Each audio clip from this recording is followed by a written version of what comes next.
The Ogallala Aquifer is the water under the Great Plains, essentially the western Great Plains. We call them the High Plains. It stretches all the way from South Dakota to North Texas. It's 174,000 square miles it lies beneath.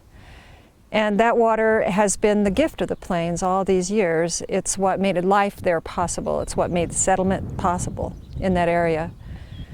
But what happened is we used to practice this art and science of dryland farming, but the moment it was possible for us to access that water at a rate necessary to water our fields, we did. We didn't waste any time doing that.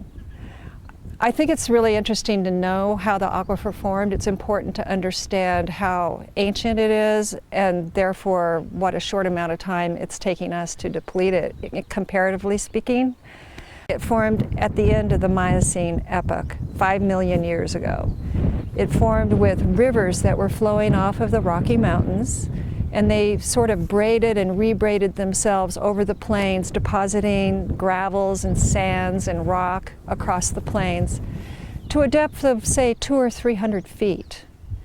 And then along came the wind, and it eroded the mountains further and deposited this loess or less soil onto the top. It's this wind-blown, fine soil that was deposited then. Another 200 feet or so of that went onto the top of the aquifer. And then grasses grew and died and grew and died, and buffalo came and buffalo went and died and so on, and the soil became very fertile. And so that's what made it possible for us to do that dryland wheat farming, because it was such fertile soil. But farmers always dreamed that someday maybe they would be able to access that aquifer, because it was wealth. You know, water is wealth to farmers. Right.